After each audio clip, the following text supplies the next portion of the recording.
diferente? Uma entrada triunfal. O que foi isso? Isso foi um Galdr.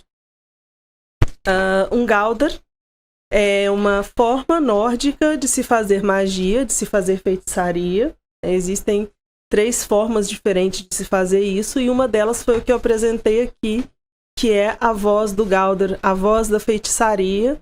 E eu apresentei aqui, né, uma frase que é uma frase de um achado arqueológico. Seria isso que essas frases é de um achado arqueológico? Sim. Que tipo de achado? Essa frase especialmente é que Erilar Assugissalar é um achado arqueológico do século IV. É a haste da lança de Kraghu, da região da Dinamarca. Então você tem uma lança, você tem a ponta da lança, né? E você tem a haste da lança, que é de madeira. E esse achado eram runas entalhadas ali naquela haste de madeira da lança. E ali se dizia: eu, o mestre de runas, Assugissalar. E aí ali continua todo o grito de guerra que ele faz, e era uma inscrição meio mágica, como se fosse uma invocação que ele fazia, né? Uma troca que ele fazia para se invocar vitória em batalha. E aí eu fiz só o início, né? Eu, mestre de runas, Assugissalar. Entendi, legal pra caramba, legal. O pessoal com certeza achou diferente. É um negócio que é forte, né? Você tem uma vibração ali. E que você fez, reflete em quê? Na gente, não reflete no quê aqui agora? Na sala? Trouxe energia? Trouxe espíritos? Não, o Galdr, ele pode ser utilizado para invocações, para evocações. Ele é um sistema mágico bem estruturado. Normalmente, um dos tipos de Galdr, que é o Galdralag, ele é um tipo onde você doa energia para 3 forças diferentes, que podem ser divindades, espíritos ou qualquer coisa, demônios até. Você recebe energia e com essa retroalimentação se cria uma ordem de fazer. Então a segunda parte é a ordem e a terceira a confirmação. No caso aqui eu não fiz nada disso.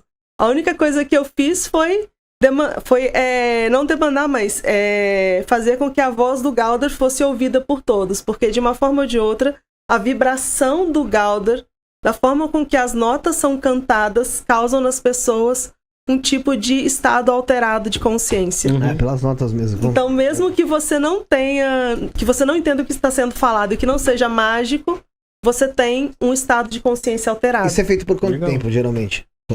A magia nórdica, ela é pautada na repetição. Então é na repetição de... mais ou menos, porque é indo-europeia, então tem essa parte da repetição. Mas normalmente você pode fazer 2 ou 3 vezes. Nesse caso, não porque é um Galdr de canto, né? Uma voz de Galdr só. Mas se for mágico, por exemplo, pode-se fazer 3 vezes. E aí são 7 linhas que são repetidas por 3 vezes, mais ou menos. Interessante. Vai lá, Peter. Não sei se eu vou já me adiantar, mas nessa cultura nórdica tem alguma coisa sobre o príncipe dos Cárpatos? Príncipe dos Cárpatos? A história do príncipe dos Cárpatos. Não conheço. Que viveu mais de 100 anos, torturava ali a sociedade ali dos Cárpatos, né? Tá falando de Sarney, né? Hã? Não, era só isso. Ele tá vivo ainda. Mas vamos lá, vamos começar. Vamos pelo início aqui, pra gente entender como surge não só essa magia nórdica, porque obviamente dela tem que surgir os nórdicos em si. O que você pode explicar pra gente sobre todo um tema, como você pode introduzir a gente a esse tema, na verdade? E eu acho que dá pra começar por um ponto legal, Camila.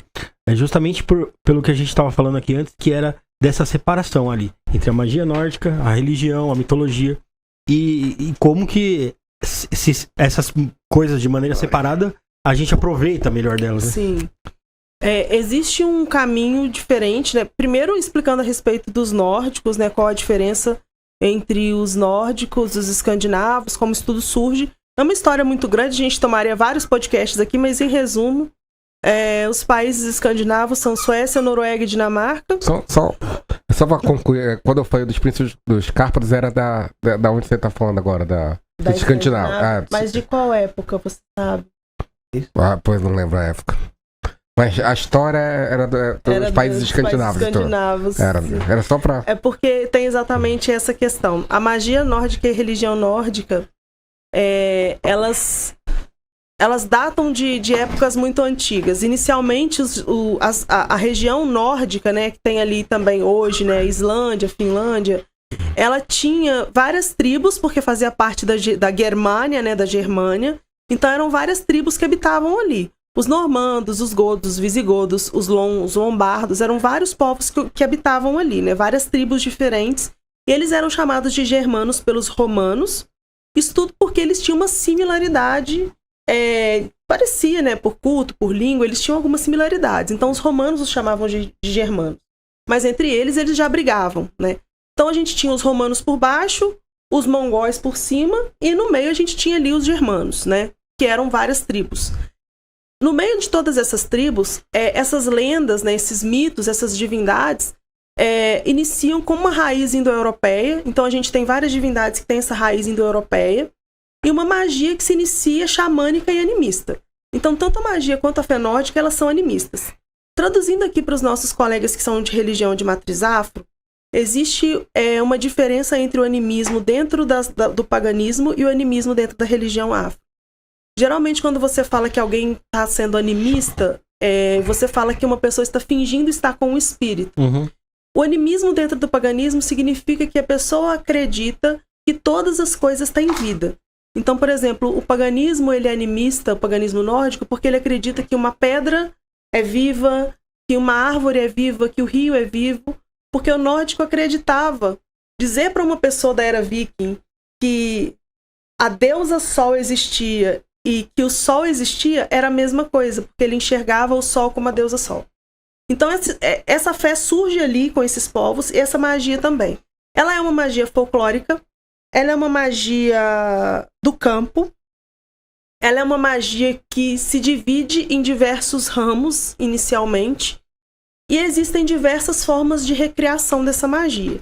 Então tem o foco, que é até a Era Viking, que é até o final da Era Viking, que é 1066, né, do século XI ali. A gente pega a Era Viking do século VIII até o século XI. Esse recorte de tempo é importante porque existe uma magia que precede a Era Viking, e uma religião também, e uma magia e uma religião que vem depois. Até porque os vikings, eles eram mercadores. Então eles conheciam outros povos, eles conheciam os árabes, eles conheciam muitos cristãos. Muitos vikings eram cristãos. A Escandinávia conviveu com o cristianismo por muito tempo, junto com o paganismo. Existem túmulos que tem um Buda enterrado, junto com um anel escrito Alá, porque eles usavam isso como se fossem tesouros, né? Eles achavam isso bonito, enfim.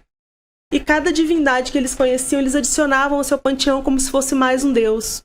Então eles não excluíam o cristianismo por não acreditar que aquilo era algo que era uma ameaça. Para eles era mais um deus, então, beleza, eu já tenho vários, agora eu tenho mais dois. A separação entre a magia e a religião nórdica é que a religião envolve cultos, envolve um calendário diretamente religioso de serviços aos deuses, de devoção, de amor, enquanto a magia não. A magia envolve caminhos mágicos que são diversos. De forma introdutória, runas, que era menos popular, mas que hoje se tornou mais popular, que é a magia nórdica escrita, né? Runas são sinais gráficos de sons. Galdr, que foi esse que eu fiz aqui, que é a magia nórdica falada. Aqui a gente chama de reza, né? A magia nórdica falada, a magia cantada, né? Que era mais popular, porque as pessoas não eram letradas. A gente tem a magia popular, que é simpática, né? Simpatia, que era do campo, que é a famosa... aquelas simpatias daquele catolicismo popular que a gente tem aqui.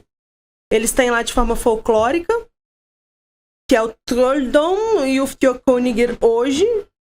E o Fjordkönigr, na verdade, é o grande conhecimento. Então ele se utiliza também de ervas, de conhecimento, de tudo aquilo que você pode utilizar ali ao redor para poder fazer magia. Então eles usam ervas, eles usam pedras e até a questão oracular. Muita gente acha que os vikings, por exemplo, usavam runas para poder ler um oráculo. E na verdade não.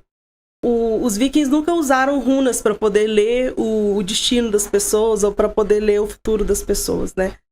O oráculo sempre foi uma pessoa e essa pessoa sempre leu de diversas formas. Então até os oráculos nórdicos são diferentes às vezes do que se acha. Mas esse recorte de tempo é muito importante, porque a gente tem aí uma população, uma sociedade com mais de 3.000 anos, né, de tempo. Então você precisa recortar o tempo para falar sobre ela.